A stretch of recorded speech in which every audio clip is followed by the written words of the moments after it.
આજે આપણે બનાવશું ફ્રેન્ચ ફ્રાઈસ।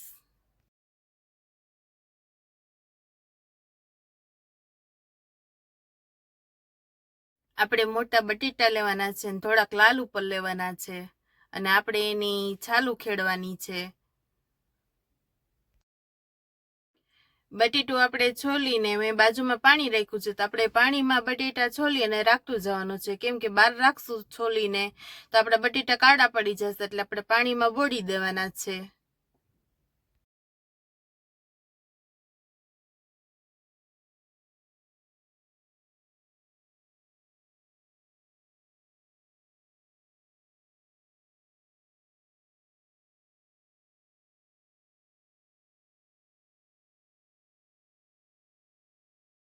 મેં અહીંયા બધા જ બટેટા છાલ ઉખેડીને પાણીમાં બોળી દીધા છે।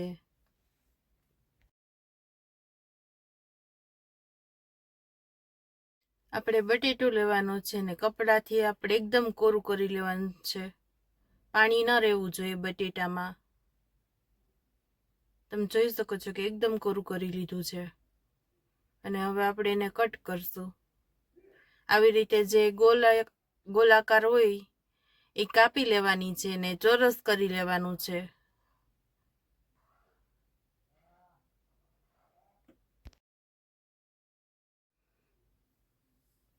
તમે જોઈ શકો છો કે આવી રીતે કટ કરી લેવાનું છે ચાર બાજુથી, અને પછી આવી રીતે આપણે કટ કરી લેવાના છે પહેલા વચ્ચેથી।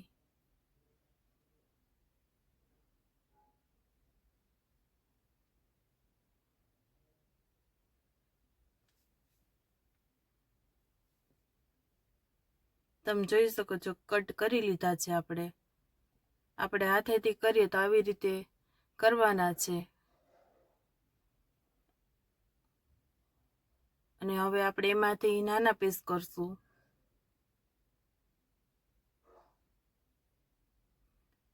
આવી રીતે પીસ કરવાના છે નાના।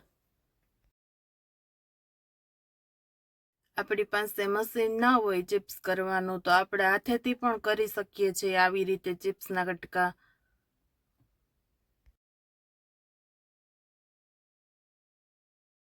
આપણે બટેટું લીધું છે ને એને પાછું આપણું કપડાથી લૂછી લેવાનું છે ને એકદમ કોરું કરી લેવાનું છે, અને હવે આપણે બનાવશું ચિપ્સ મશીનમાં।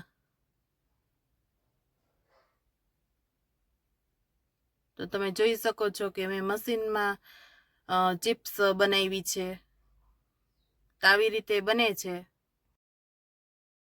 આપણી ફ્રાઈસ મશીનમાં સરસ થઈ છે અને મેં બરફનું પાણી લીધું છે, તો એમાં આપણી જે ફ્રાઈસ છે એકદમ ક્રિસ્પી થાય એટલા માટે આપણે ઠંડા પાણીમાં આપણે 10 મિનિટ માટે રાખશું।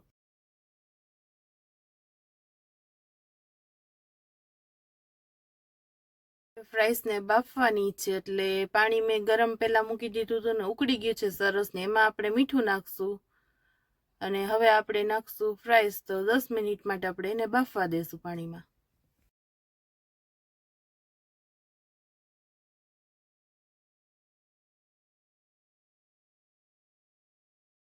દસ મિનિટ થઈ ગઈ છે, તો આપણી ફ્રાઈસ છે એ સરસ બફાઈ ગઈ છે, તો હવે આપણે એને કાઢી લેશું। તો આપણે ચાયણી લીધી છે તો એમાં આપણે કાઢી લેશું અને પાણી છે એ બધું નીકળી જશે। આપણે ફ્રાઈસને કોરી કરવાની છે, તો મેં અહીંયા નીચે કપડું લીધું છે પાથરું છે અને એની ઉપર આપણે ફ્રાઈસ રાખી છે, અને આવી રીતે આપણે એકદમ કોરી કરી લેવાની છે કપડાથી, એટલે પાણી ના રહે।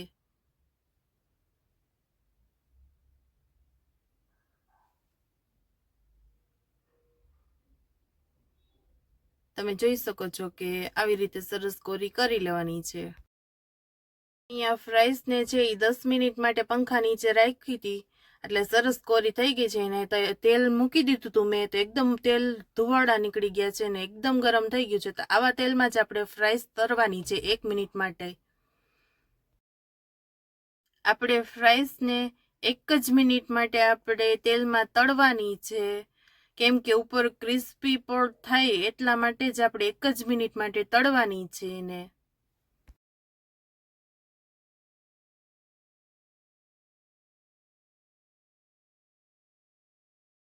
1 મિનિટ થઈ ગઈ છે, તો હવે આપણે આપણી ફ્રાઈસને બહાર કાઢી લેશું. અને આપણે ચાયણી લીધી છે એમાં કાઢી લેશું, એટલે તેલ હોય એ બધું આપણે નીચે નીકળી જાય.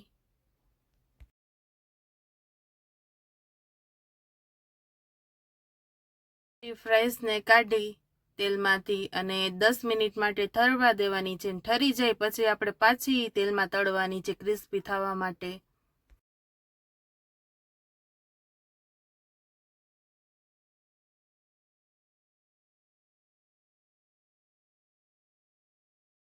દસ મિનિટ થઈ ગઈ છે આપણી ફ્રાઈસને, તો ફ્રાઈસ ઠરી ગઈ છે. તો મેં અહીંયા પાછું તેલ ગરમ કર્યું છે ને આપણે પાછી તળવાની છે. તળવાની છે આપણે ક્રિસ્પી લેયર થાય ત્યાં સુધી આપણે એને તળવાની છે.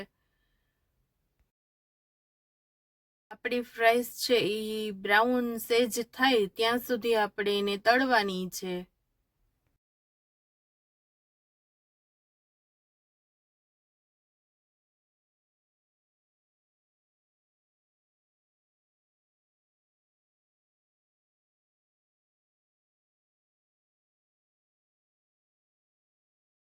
આપણી ફ્રાઈસ સરસ બ્રાઉન કલરની થઈ ગઈ છે, તમે જોઈ શકો છો.